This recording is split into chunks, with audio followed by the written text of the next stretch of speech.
Hi boys and girls, today I'm going to read Knuffle Bunny Too, A Case of Mistaken Identity. You remember Trixie, right? And her Knuffle Bunny? One morning, not so long ago, Trixie took a walk with her daddy. By now, Trixie really knew how to talk. Guess what I'm going to do? I'm going to show Amy, and then I'll show Meg, and then I'll show Margot, and I'll show Jane, and I'll show Leela, and I'll show Rebecca, and I'll show Noah, and I'll show Robbie, and I'll show Tashi, and I'll show Cassie, and I'll show Connie, and Parker, and I'll show Brian. She could talk and talk and talk. Trixie was excited because she was taking her one-of-a-kind Knuffle Bunny someplace very special. Come on! She was taking Knuffle Bunny to school.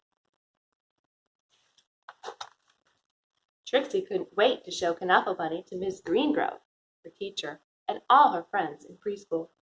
But just as her daddy kissed her goodbye, Trixie saw Sonia. Oh no.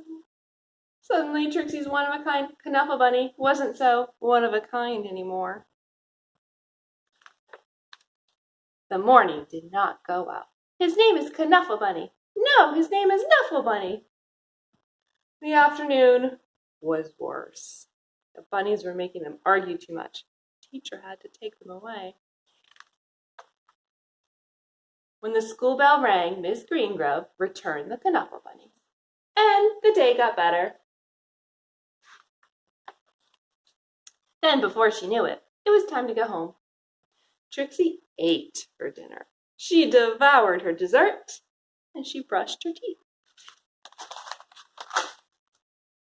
Then she tried to escape the Mummy and Daddy robots from Planet Snurp.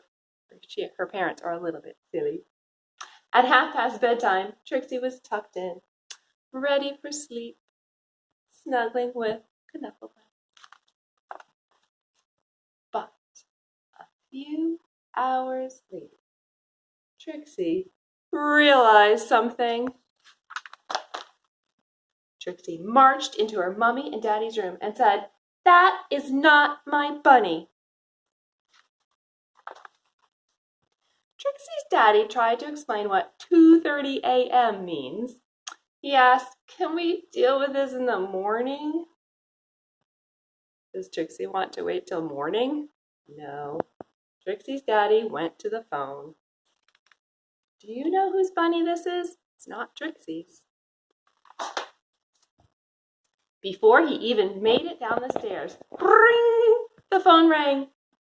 "We have your bunny," said a man's voice on the other end. "We have yours," replied Trixie's daddy. Arrangements were made. Have you figured out who has the bunny? These pages are really dark because remember, it's in the middle of the night. Trixie and her daddy rushed across the neighborhood. Trixie did not want to be late. Neither did Sonia. Sonia has Trixie's bunny. Trixie has Sonia's bunny. They got mixed up. There was an exchange, and then Knuffle Bunnies were back where they belonged. Oh, the girls are so happy to have their bunnies back. "I was so worried about my bunny," said Sonia. "So was I," Trixie replied. Then they both said, "I'm glad you got your bunny back," at the exact same time, and that made them giggle. And that is how Trixie found her first best friend. Epilogue. That means there's a little more to this story. The next morning, both Trixie and Sonia rushed to school. The new best friends had a lot of catching up to do. "Do you want to play with my Knuffle Bunny?" "Sure." "Do you want to play with mine?" I'm so glad Trixie has a new friend.